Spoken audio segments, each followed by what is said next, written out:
Sloppy Joe's. How can I help you? Can I just have a t-shirt, please? That comes to $1.50. Oh, go on, put in a pair of jeans. Yep, these days buying an outfit can be cheaper than a couple of takeaway coffees. But it hasn't always been that way. Clothes used to be a lot more of a luxury. For a long time, a lot of what we bought in Australia was made here in Australia, from natural fibres, and it was generally built to last. So it was something people bought occasionally. But over the years, that started to change. Cheaper materials made from plastics started to replace natural fibres, and shops started to sell more clothes that were made overseas, in countries where people were paid less for their labour. In the 1980s, taxes on imports of clothing and textiles were reduced, so it became cheaper for Australian brands to have their products made overseas. And at the same time, we started to see the rise of something called fast fashion. Fast fashion is clothing that's produced quickly and sold at a cheap price. It's designed to keep up with trends which change quickly, so we're encouraged to buy something, wear it once or twice, and then throw it out. When the internet came along, it made fast fashion even faster. Ultra fast, in fact. That's the name given to clothes sold by websites like these, which are super cheap and often similar styles to more expensive brands. Let's test Temu. I've seen everyone and their mum order things from here. Shein haul. I ordered all this stuff for spring break.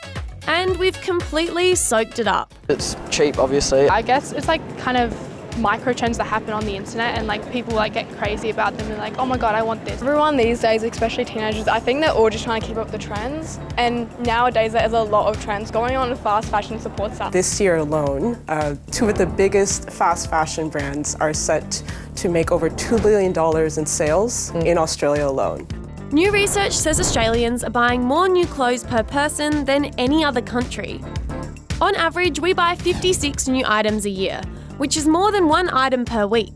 The average price of these items comes to just $13. But fast fashion comes at a price.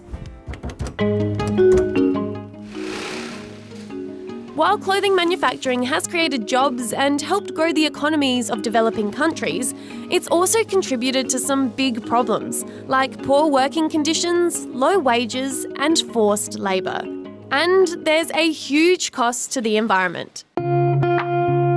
Globally, 92 million tonnes of clothing end up in landfill each year, and a lot of it is sent to developing countries, which is why many experts are calling on governments around the world to step in and do something to slow down ultra-fast fashion. Made the clothing industry responsible. I mean, the person who's creating the waste should be responsible for reducing and managing the waste.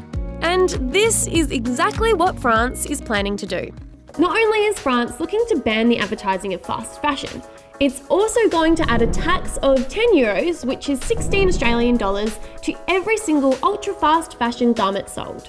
We're obviously buying a whole lot more than what we need. The bigger purpose in all of this is to really enable us to say we need to slow down this and curb this desire to keep pushing fast fashion. So would a tax on fast fashion work in Australia? Well, I'm just thinking of like Shein right now.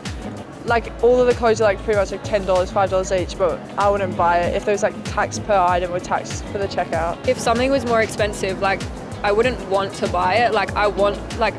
People want to buy what's cheaper. I feel like it would probably cause them to buy it less just because it costs more. Maybe still buy it but in less quantity. So I think the main target audience for fast fashion is teenagers, and also most teenagers don't have a job, they don't have a lot of money, so they can't afford to be spending lots of money on clothes, so that will definitely make a difference.